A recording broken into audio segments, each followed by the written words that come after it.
Why do you support Southampton and how long have you been supporting them for? When you support teams like Southampton, you don't support them because they're going to do well. So who would you support if Southampton didn't exist? On my dad's side of the family, they're all northeastern, so I would probably be.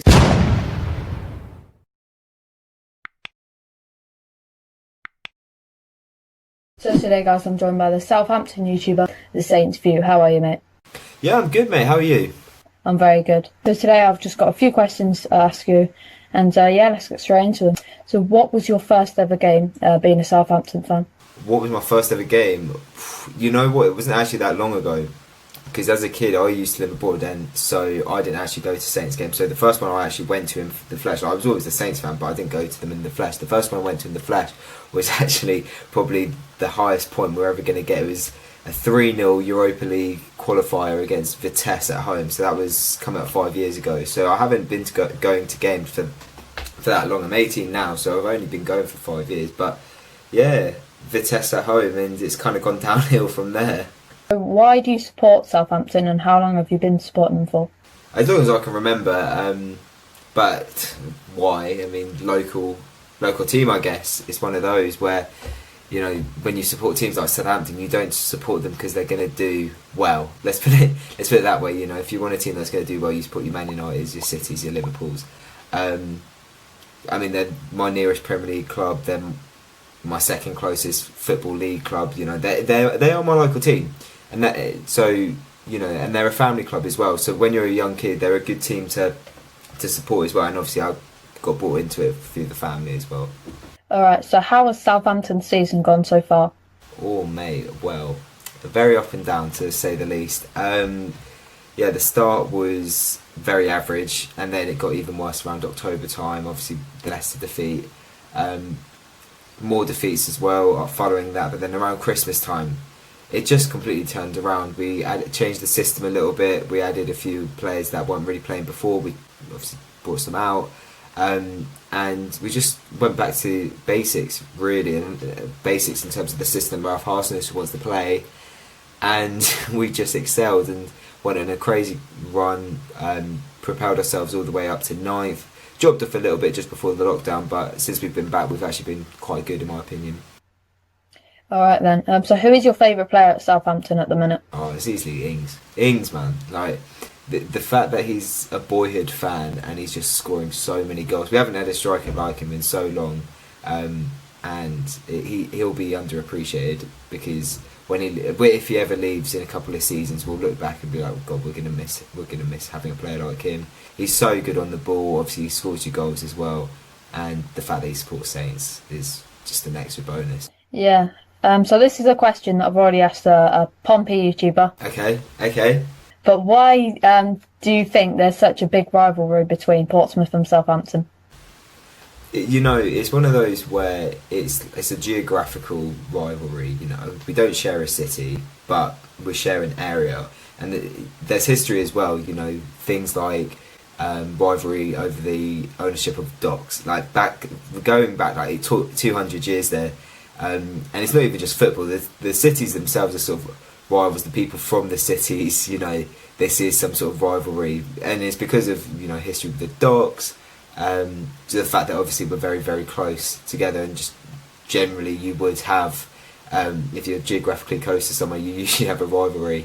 But it's fierce because there's so much history surrounding it, not necessarily in footballing terms, but in terms of just the economic situations of both cities and how, you know, certain events in the past have affected the stability even of both cities. And yeah, I mean, it's like with Manchester and Liverpool. You know, Manchester United Liverpool's a massive rivalry, and a lot of that obviously because of the football and they're fighting for titles, but also because geographically they're two close northwest cities. What has been Southampton's best game this season? You know what? I would say there are a few. Personally, I would say the 2-1 win at Leicester, only because of what happened in the reverse game and the fact that we were able to go to their place and, well, beat them very comfortably. We should have scored more in the day. We also beat Chelsea away, which I think is up there. Beat Spurs at home. But yeah, for me, I'd say it's that Leicester 2-1 win. All right then. So who would you support if Southampton didn't exist? Well, funny enough, on my dad's side of the family, they're all northeastern, so I would probably be a Sunderland fan. Not gonna lie. Where do you think Southampton will finish come the end of the season? If you'd asked me this at the beginning of the restart, I probably would have said 12th, and we have done very well, but unfortunately for us, all the other teams around us have started off well as well. You know, Burnley are winning games, Everton have done well as well, Sheffield United picked up a win last night, so they could be back in form. I'm going to say 13th. I'm going to be a little bit negative and say we'll finish one place higher than we are now. And that's not saying that we're going to finish the season badly. It's more because I think all the other teams are going to finish well as well. So, who is the best player you've ever seen at Southampton? Ooh, that's a good question. I would say, I could say Van Dijk, I could say Mane. Yeah, to be honest, I think I am going to have to say Virgil van Dijk. He's a class above the rest. I mean, he was as good as he is at Liverpool, at Southampton, and the fact that no one picked him up earlier is beyond me. But yeah, we've had so many good players over the years, but I'd have to say Van Dijk edges it. So moving on to another topic, why do you decide to start YouTube? I just like sharing my opinion. Everyone likes to talk about football. I want to get into journalism anyway.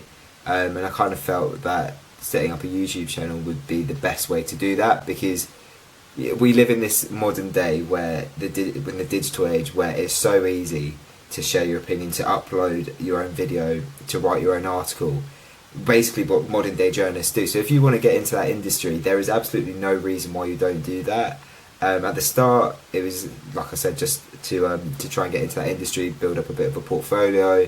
It was a slow start, but over the last year or two, it's picked up a lot more.